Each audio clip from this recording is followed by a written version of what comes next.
எனக்கு நிறைய மூளை இருக்குது, காசு தான் இல்லை, அதனால் எனக்கு அது தேவையில்லை.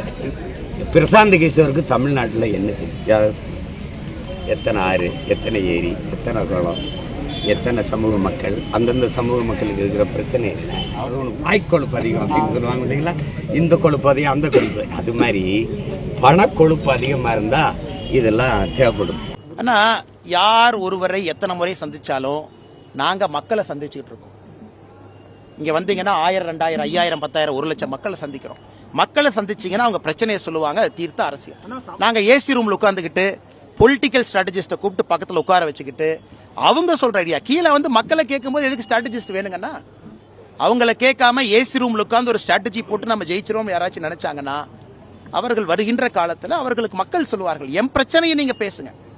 அதை விட்டு எல்லா ஏசி ரூம் உட்காந்துட்டு எத்தனை பேர் பொலிட்டிக்கல் கன்சல்டன்ட் வச்சு அரசியல் பண்ணுவீங்கன்னா?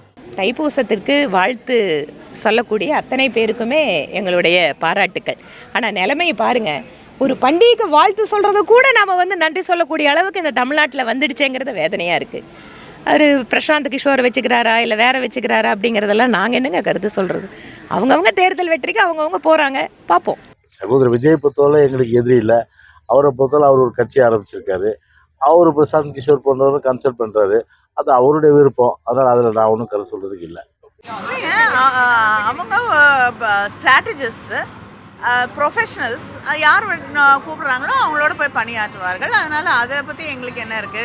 திராவிட முன்னேற்ற கழகம் கழக உடன்பிறப்புகளை நம்பித்தான் தேர்தலை சந்திக்கிறது.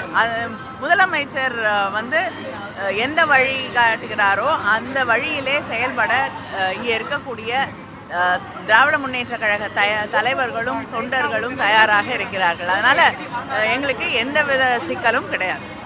இப்போ நாங்கள் பிரசாந்த் கிஷோரை வச்சா உடனே அடுத்த ஆட்சியை பிடிச்சிட முடியுமா? யாரோ ஏமாத்துறாங்க.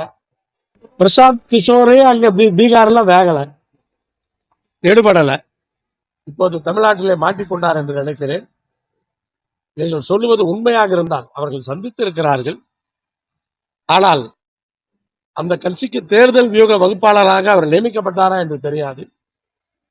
அப்படி இருந்தால் யாரோ தமிழக வெற்றி கழக தலைவரை ஏமாற்றி இருக்கிறார்கள். அவர் ஏமாறாமல் இருந்தால் சரி.